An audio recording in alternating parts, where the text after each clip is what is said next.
You are listening to the Cambridge Insider Podcast. On this episode, hosts Mariah and Stephen discuss host recruitment and how having a healthy host pool helps your student recruitment strategy. Take a listen.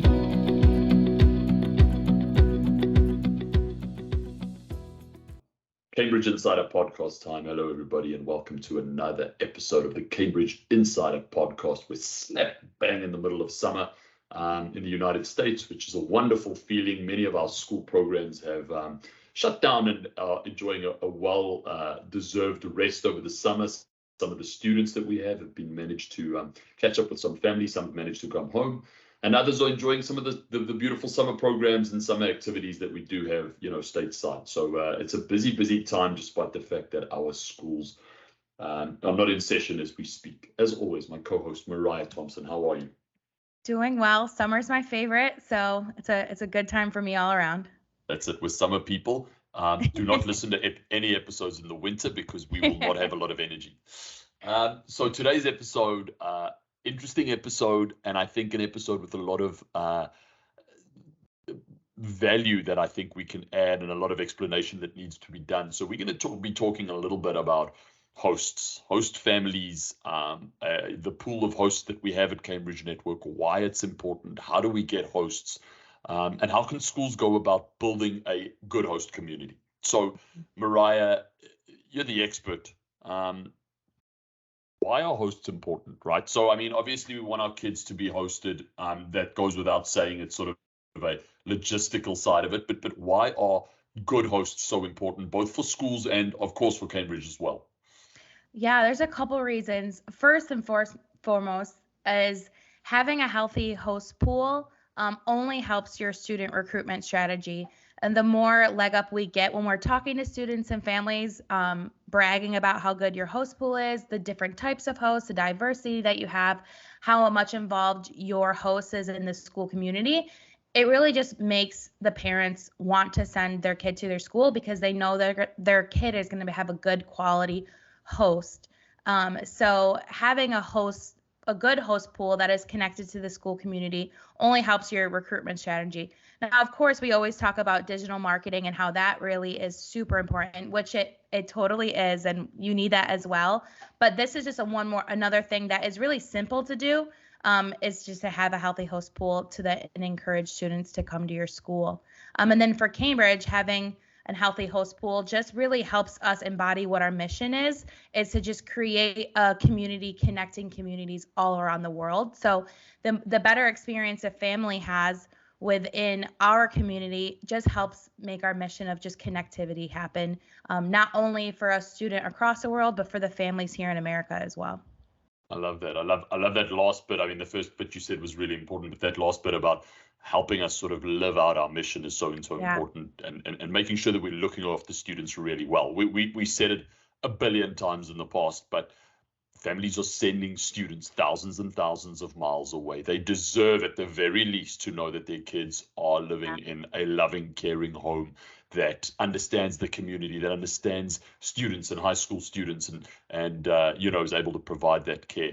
I will add, before I move on to the next section, that one thing that I've realized, through my time at Cambridge and working in this industry is just how much this overall student experience, and whether they see their year or their time in the US as successful or not, depends on whether they've had a good homestay, and living situation. And it sounds a little unfair because I suppose it is, but a school can often be dragged into, I didn't have a good experience simply because the host wasn't good. Yeah. So, if you're a school official and you're sort of on the edge, and maybe you run your own homestay, and maybe you don't have the resources and it's not the greatest product, or maybe you've been wondering, should I get involved and help the community to become hosts and help them sort of be recruited through Cambridge?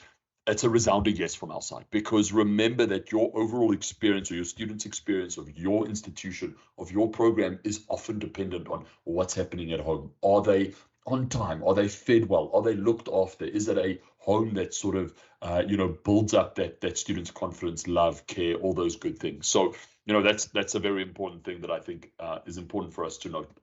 So, Mariah, then we've spoken about why this is important, right? And it goes without saying it's super important. I think we've made that very, very clear. how do schools, how do people listening to this get involved? How do we recruit hosts? Take us through this whole process. If I'm just listening to this for the first time, how do I go about, sort of getting connected and starting this process? Yeah, for the schools, we have set it up. We have a host recruitment team, so we've set up strategies of how we recruit. But for schools, we didn't want them to have another huge task on their hands. So we have done everything that we possibly could do to help aid them in how they can recruit. So we've made marketing materials, so like flyers, videos, anything that they use on a regular basis. So a lot of schools have school newsletters. You can take any of the media we've developed and implement it in your school newsletter. If you have social media, we have all the graphics, social media squares, anything that you want, we can post it on your page. And if you don't have your own graphic designer, we can help you. If you just get in contact with us, we can help cater it to your school. We can edit it to make it say your name. We can have it to be the season that you're in, or however you addressed your school body. We can help and simply edit it for you. We want to help you have it be the best marketing materials that we can give you, because that helps us as well. When we always have hosts that come from the school community, they always end up being our best hosts as well. So we're here for you to make any materials. And then we can also help walk through if you're like, I don't even know how to post on social media. We just can set up a meeting. We can walk through that, tell you when to post, how to post. It's definitely worth it for us to partner with you. So we are definitely willing on the host recruitment side to walk alongside that with you. And then, of course, just word of mouth. Like when you're walking around your school and you see parents that are always in the community, talk to them. Say, hey, do you know any families? Are you interested? We see that you're really involved in the community. Is this something that you're interested? We think you're a great fit. People just need to hear sometimes that they're a good fit to be a host family, or to put it in their ear that they might know someone else that could as well. So the two simple things that right off the bat that would be really easy is to use some marketing materials and then word of mouth to get it out there. Absolutely. And yeah, as you rightfully mentioned, we make it super easy for all of our school partners. We have all those materials. We can walk you through the entire process. It really is not resource intensive. And I fully understand why schools sometimes are like, I just don't have the time. I'm doing a billion other things. My final question, a little bit of a sort of a double hit question here for you is, if I'm somebody just listening and I'm saying maybe I could be a host, but I'm not sure, like, what are we looking for? What qualifies as, yes, you could potentially be a host family? That's question number one, and then question number two, how does the host process work? Like, do I just arrive one day at the airport, you drop a kid? Like, how does that, work? Do I contract with Cambridge? Walk us through that a little bit, just on a basic level for anybody listening. Yeah, I would say the first and foremost thing for someone who wants a host is to understand that you are inviting someone in your home, but it's for a good purpose and it'll stretch you in the best way possible. So if you're willing for that experience and you want that for your family or your life, and it fits well in who you are and what you're striving to be, then right there is a good hint that you would be a good host. And then there are some qualifying factors that we have that also are the requirements we have to make for a student. They have to have their own bedroom. You have to provide transportation to and from school, which could include the school bus, so it doesn't necessarily mean you driving. And then 3 meals a day, and that also could include school lunch if the school provides it. So those are some just like logistical things, qualifications that you have to meet. But one of our mottos for a host is to love, guide, nurture. So if you think that you can love, guide, nurture a student who is away from thousands and thousands of miles away from their family, and invite them into your home and make them a part of your family, that's all they're really looking for, is just to be a part of something while getting an education at one of the best schools they can. So if you're interested in that, I think that we'll take anyone that has those qualifications, because that's just really the foundation of a good host. Absolutely. And I will add, because I know I've spoken to families in the past that, have come and with good intentions have said, I'd love to get involved. I simply just maybe financially don't have the ability to host another student. Through Cambridge, we do pay a stipend that does cover a lot of those costs associated with hosting those 3 meals, the transportation. Your monthly stipend is there really to be able to cover those. But first and foremost, we are looking for hosts that are, as you mentioned, are living up to the love, guide, nurture sort of pillars that we find so important in our host community. Mariah, any final thoughts? I love this episode. I think it's so important. I think it's important for schools. I hope people get involved because it's such a wonderful opportunity to diversify and to bring somebody in your community and also be that sort of mentor and be able to teach a little bit about your culture and your country. But obviously on the logistical side, it's also super important for our schools. Any final thoughts from your side? Yeah, I just want to say and shout out to our host recruitment team and our student development team, because I know that some schools will think, well, I don't want to get involved because then I don't have to deal with the host afterwards. I am huge advocates for our teams because our host recruitment team has host webinars and do a really good job in training and connecting with our hosts to help them along the way. And then we have our Cambridge Care team that is working directly with the students and helping them just learn social skills, how to live with their host families.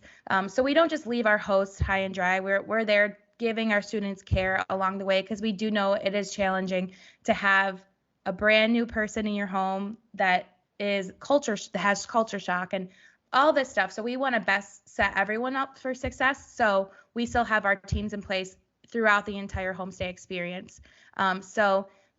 Schools, you are supported fully as well if you are helping us with these hosts. Absolutely. Mariah, we appreciate your expertise. To all of our hosts as well that are currently hosting all of our schools that are involved, we appreciate all of your efforts. You make this you make this possible. You make this experience for so many students a wonderful and memorable one. To all of our listeners, we appreciate you guys tuning in as always. If there's a specific topic that you do want us to deal with, we have a wide variety of things that we talk about. We try and inform you. That's the goal of the podcast. Please drop us a note, drop us a line, drop us an email. Mariah will put all of those contact details up on our show notes. She'll also put some information, I believe, maybe I'm throwing you under the bus, but some information up there about the hosting possibilities and just some direction there. So check out the show notes as well. And we'll catch you around the next episode of the Cambridge Insider Podcast. Bye-bye, everybody. Thanks for listening to the Cambridge Insider Podcast. Don't forget to like and subscribe to our YouTube channel to never miss an episode. For more Cambridge updates, follow us on Facebook, Instagram, and LinkedIn. Have a great week and stay connected.